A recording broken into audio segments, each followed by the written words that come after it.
주님의 평화가 여러분과 함께 하시기를 원합니다. 모처럼 고향교회에서 설교를 또 집전을 하게 되었습니다. 군인이 있으니까 더 긴장이 되는데요. 아마 군대에서도 바로 위에 고창이 제일 무섭고 싫을 겁니다. 전병석 신부님이 제 바로 위에 거창입니다. 오늘 아버지 혈세 기념 예배를 부탁드리기 위해서 전화를 드렸을 때 신부님께서 이번 주와 다음 주 두 주 집전과 설교 어떤 거를 하겠냐라고 해서 가능하면 안 하려고 피하다 성배 신부님의 명령에 오늘 직전 설교, 처음에는 다음 주도 함께 공동 직전으로 이야기가 되어 있었는데 어떻게 될지 모르겠습니다. 15년 만에 처음으로 노래 행사를 드리게 됩니다. 예식절을 보면서도 어색합니다. 예복실에 있을 때에도 이제 일본이 신부님이 된 거야 라는 이야기를 들었는데 그렇게 되어가는 것 같습니다. 한국어로 말을 하면서도 예시절을 읽으면서도 머릿속에서는 자꾸 일본어가 나옵니다. 그래서 자꾸 머릿속에서 정제를 싣다 보니까 말이 늦어지게 됩니다. 일본에서는 반대입니다. 일본어를 해야 하는데 머릿속에서는 자꾸 한국어가 떠올라. 또 어쩔 때에는 한국어 단어가 생각이 나지 않아서 통역을 해달라고 할 때 애를 먹습니다. 우리들은 늘 어떤 것들을 할 때 긴장 속에서 늘 삶을 살아갑니다. 오늘 복음서를 보면서도 두 명의 여인에 의해서 예수님의 길을 예비하고 준비했던 세례자 요한은 죽음을 맞이하게 됩니다. 그들은 왜 그렇게 요한을 죽이려고 했을까요? 결국 그들에게는 요한이라고 하는 사람이 자신들에게 있어서는 큰 장벽이고 눈에 가시였기 때문에 그 요한을 죽이고자 온갖 노력을 합니다. 오늘 복음서에도 나오지만 그 기회를 찾지 못합니다. 그러다가 헤로디아는 자신의 딸을 이용해서 요한을 죽음에 몰아넣게 됩니다. 우리들도 신앙생활을 하면서 잘못된 길을 선택하고 잘못된 판단을 할 때가 참으로 많습니다. 헤로디아와처럼 저 사람이 꼴 보기 싫어서, 저 신자가 보기 싫어서 어떻게 했으면 좋겠다라고 하는 마음을 가질 때가 참으로 많이 있을 것입니다. 저 또한 마찬가지입니다.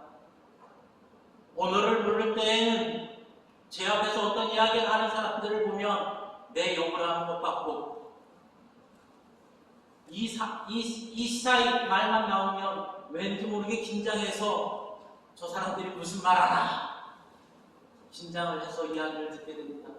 그러다 보니까 더 피곤하게 되고 더 스트레스를 받게 됩니다. 지금 제가 있는 교회 작년 4월 1일자로 그동안 계속 13년간 센다이에만 있다가 일본 본토에서 제일 북쪽에 있는 아오모리현이라고 하는 곳으로 옮겼습니다. 제가 있는 교회는 128년 전에 선교가 되었고 지금 성당은 103년 전에 세워진 성당입니다. 그래서 문화재의 기구로 그래서 관광객들이 참 많이 옵니다. 그런데 어느 날 한 관광객이 와서 밖에서 사진을 찍길래 제가 안에 가셔서 찍어도 됩니다. 그러고서는 이름만 써주세요. 그랬더니 이름을 쓰는데 여성분이었는데 한국 이름이에요. 얼마나 반가웠겠습니까? 그래서 제가 한국말로 한국분이세요? 그랬더니 그 여성분이 저한테 그러세요. 한국어 잘하시네요. 저도 한국인이에요. 그랬더니 왜 여기 계세요? 저도 몰라요. 주교님이 여기 가라고 해서 그냥 와 있어요. 그러고서 교회를 안내했습니다. 가끔 한국 분들이 오세요. 그러면 다들 똑같은 이야기를 하십니다. 한국어 잘하시네요. 왜 여기 계세요? 여기서 한국 신부님을 만날 줄은 몰랐어요. 라는 이야기들을 합니다. 근데 저희 교회에서도 참으로 많은 벽들이 있습니다. 오늘 미사를 드리면서 저 행복한 것은 에어컨이 있어서 행복합니다. 103년 된 교회이고 문화재이다 보니 에어컨을 놓을 수가 없습니다. 그래서 선풍기 4대로 돌리는데요. 미사가 시작할 때쯤 되면 할아버지 신자분이 선풍기를 다 끄십니다. 선풍기 소리에 미사가 방해된다고 선풍기를 다 끄시고 뒤에 문부터 다 닫으십니다. 제가 저희 교회 신자위원 대표로 있는 신자분한테 하루는 그런 얘기 했습니다. 내가 하루 미사 집전하다가 쓰러질 테니 구급차는 부르지 말고 사제단으로 옮겨서 에어컨을 좀 틀어주십시오. 그러면 에어컨을 놓자라고 얘기할지 모르겠습니다. 라고 이야기를 작년에 했었는데요. 올해 신자분들이 에어컨을 어떻게든 설치했으면 좋겠다는 얘기를 합니다. 평소에 30도를 넘는 날이 1년에 2주가 안 되던 곳이 작년에 39.3도까지 올라서 80대 넘으신 노인분들이 다 놀라셨습니다. 이런 더위는 처음이다. 에어컨을 설치해야 한다라는 이야기들을 하십니다. 우리들은 신앙생활을 하면서도요, 저도 그 신자를 보면서 왜 선풍기를 끌까? 하루는 질문을 해보고 싶다라는 유혹을 받게 됩니다. 아마 그분은 더우신 걸 못 느끼실 수도 있고요. 정말로 이 소리 때문에 미사가 방해될까봐 선풍기를 끄실지 모릅니다. 바깥의 문을 닫는 이유는 관광객이 들어왔다 나갔다는 것이 싫어서 그곳에 안내문을 설치해 놓으셨습니다. 지금은 예배 주인이 들어오지 마십시오. 저는 그분과 경쟁입니다. 저는 가서 그걸 돌려놓고 그분은 다시 돌리고 제가 또 돌리고 늘 반복하는 신앙생활을 하고 있습니다. 여러분들은 어떤 유혹 속에서 신앙생활을 하고 계십니까? 헤르디아처럼 내가 하고자 하는 일에 방해가 된다라고 하는 그 신자를, 그 사람을 미워하고 어떻게 하면 저 사람을 처치할까? 라고 하는 유혹 속에 삶을 살고 계시지는 않습니까? 왜 우리가 그러한 유혹에 빠질까요? 간단합니다. 기도하지 않고 성경을 공부하지 않고 신앙인으로서의 삶을 살아가지 않기 때문에 우리들은 그러한 유혹 속에 늘 빠집니다. 제가 일본에 있으면서 마리아한테 여러 이야기를 듣는데 전 신부님이 열심히 목회를 하신다. 성경 공부도 그렇고 열심히 하신다. 라는 얘기를 들으면서 제 머릿속에는 그런 분이 아닌데 30년 전 신학교에서 함께 지냈던 신부님의 모습, 신부님과 함께 늘 보냈던 시간들 속에서 신부님의 모습이 먼저 떠오르기 때문에 선입견을 갖고 있기 때문에 그러한 생각들이 쉽게 다가오지 않을 때가 있습니다.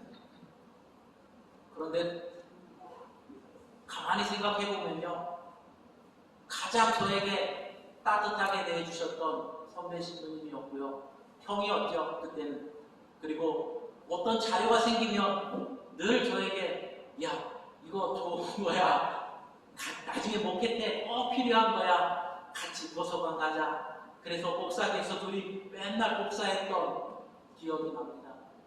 전 신부님이 청주수동교회 오셨다는 이야기를 듣고 일본에 있는 제 직장을 보니까 신부님과 복사했던 자료들이 남아있더라고요. 아직 제가 일본으로 갈 때 많은 거를 버렸는데요, 그건 안 버렸더라고요. 아마도 오늘 이러한 자리를 저에게 마련해 주시기 위한 또 하나의 하나님의 계획이 아니지 않나 생각합니다. 여러분, 제가 일본에 가서 가장 힘든 거는요, 기도를 하지 않는 것이 가장 힘듭니다. 새벽 기도를 합시다. 아무도 안 옵니다. 자야지 왜 가요? 수요일날 저녁 예배를 합시다. 아니 그 시간은 가족들하고 있어야죠. 왜 교회 가요? 왜 일본에 계신 신부님들이 가끔 우울증 걸리는 신부님이 계시다라는 이야기를 듣는데 왜 그런지를 알겠어요. 일요일날 1시간 반 미사를 딱 드리고 나면 그 다음 주 일요일날까지 아무도 교회에 안 오세요. 요한이가 처음에 일본 가서 있을 때 주교님한테 그런 부탁을 했어요. 주교님, 저희 아빠 일 좀 주세요. 하루 종일 집에 있으니까 우리 아빠 일 좀 주세요. 왜 일본 교회가 인구의 1%도 안 되는 그리스도인들만 있는가? 그 답은 딱 하나입니다. 그들은 기도하지 않고요. 그들은 하나님의 말씀을 배우려고 하지 않고요. 그들은 교회에 와서 하나님과 함께 하려고 하지 않습니다. 다 머리로만 이해하고 머리로 다 모든 걸 판단하고 회의만 하다 보니까 시간을 놓치게 됩니다. 저희 교회에 게시판이 없어요. 바깥에 도로가에. 그래서 그곳에 게시판을 설치하자라고 작년 10월에 이야기를 했습니다. 아, 좋네요. 그렇게 합시다. 근데 11월부터는 눈이 오니까 공사를 하지 못하니까 내년 3월 이후에 합시다. 야, 그렇게 합시다. 4월달 교회위원회에서 다 설명을 하고 5월달에 했는데 6월달 교회위원회에서 한 교회위원분이 근데 그거 왜 만들어요? 400만 원 이상 돈을 들여서 그거 왜 만들어요? 라는 이야기를 하십니다. 그분들 머릿속에서는 돈이라고 하는 것이 제일 우선이 되어 있는 거죠. 하나님의 말씀을 지역에 선포하고 그 교회를 선전하고 그러는 것에는 관심이 없는 거죠. 그분들이 저에게 바라는 것은 딱 한 가지 있습니다. 관광객 오면 안내 잘 해주시고요. 교회에 놓여져 있는 엽서 판매 잘 해주세요 라는 거예요. 작년에 4월 달에 가서 12월 말까지 교회에 놓여져 있는 엽서를 관광객들에게 판매했습니다. 63만 원어치 판매했어요. 한 장에 1,000원이니까 630장을 판매했어요. 교인분들이 좋아할 줄 알았어요. 저한테 뭐라고 하시냐면 신부님 내년은 3달이 더 있으니 100만 원을 목표로 노력하세요. 올 6월 말까지 110만 원어치를 팔았습니다. 그래서 제가 신자들한테 얘기했어요. 올 영업 종료합니다. 모든 것이 다 돈으로 연결되는 거죠. 우리들이 신앙생활을 하면서 돈의 유혹에 빠지고 돈이라고 하는 것을 중심으로 여긴다면 오늘 헤로디아와 같은 이러한 유혹에 빠지게 되는 겁니다. 이러한 유혹에 빠지지 않기 위해서 우리들은 늘 깨어서 기도하고 성경 말씀을 배우고 읽고 묵상하는 시간을 계속해서 가지셔야 되는 겁니다. 수도교회도 계속 성경 프로그램이 있는 걸로 알고 있습니다. 기도 프로그램이 있는 걸로 알고 있습니다. 늘 참석하세요. 그리고 그 안에서 우리들은 늘 뭔가를 준비하고 예수님이 다시 올 때를 기다려야 될 것 아닙니까? 제가 나리타 공항에서 하도 시간이 남아서 할 일이 없어서 오빈이한테 카톡을 보냈습니다. 나 한국 간다. 아버지 일찍이로 한국 간다 했더니 알고 있어. 이번 주일날 교회 올 거니? 글쎄. 야, 이번 주일날 훌륭하신 분이 와서 설교하신대. 그러니까 꼭 교회 와. 그랬더니 너잖아. 그래서 그러니까 훌륭한 분이잖아. 그렇게 이야기를 하고 카톡을 끝내고서 딱 보니까 설교문을 안 갖고 왔어요. 제가 잘 바인더에 넣어갖고 1번 책상에 딱 올려놓고는 설교문은 놓고 그냥 온 거예요. 그래서 나리타공항에서 노트북을 펴서 마리아한테 메일로 보내서 복사해갖고 와줘 라고 부탁을 했었습니다. 여러분, 우리는 늘 내가 다 준비되어 있다라고 생각할지 모르지만 늘 준비 안 될 것들이 많고 늘 잃어버리며 우리는 늘 미스를 하면서 삶을 살아갑니다. 그렇기 때문에 우리는 늘 부족한 종들이에요. 그렇기 때문에 하나님한테 늘 기도하고 하나님께 더 가까이 가려고 노력하셔야 되는 겁니다. 세례자 요한처럼 예수님의 길을 준비하는 그러한 신앙들이 되십시오. 내 뒤에 어떤 사람이 내 뒤를 따라서 신앙생활을 할 수 있게끔 그 길을 잘 인도하시고 잘 넓혀 나가시는, 정비해 나가시는 수동교회 신자분들이 되시길 바랍니다. 저희 교회는 23~24명, 많으면 6명까지 교회를 옵니다. 그래서 제가 첫 이사 때 내 소원은 내가 이 교회에서 언제 떠날지 모르지만 떠날 때 매주일 이사 참석 인원이 30명이 넘는 것이 소원입니다. 그거를 이루기 위해서 같이 노력합시다 라고 이야기를 했습니다.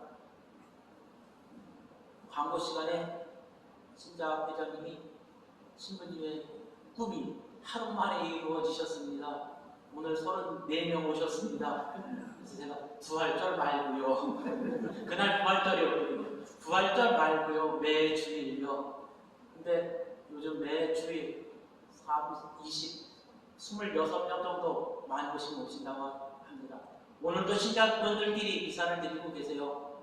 제가 없는 날은 한 달에 2번 제가 없기 때문에 본인들끼리 예배를 드리는데 그때도 20명 이상 있고 오시더라고요. 그리고 올해 3명의 신자가 세례를 받게 됩니다. 2명은 받으셨고요. 1명의 청년이 제가 들어가고 나서 28일날 세례 동사를 받게 됩니다. 청주 수동교회도 제가 이곳에서 신학생으로 있었고 부제로 있었고 보좌사들로 있었을 때 이 교회는 100명 가까이 되는 큰 교회, 대전교회에서 가장 큰 교회였습니다. 그러한 영광을 우리가 다시 한번 만들어 갑시다. 이 자리가 차고 넘쳐서 하나님의 사랑이 넘치는 교회, 그리고 하나님의 복음이 이곳으로부터, 하나님의 선교가 이 교회로부터 시작되는 그러한 교회를 함께 만들어 나가시기를 바랍니다. 수동교회 위에 그리고 이곳에 계신 모든 분들 위해 하나님의 크신 축복과 은혜가 함께 하시기를 주님의 이름으로 축원드립니다.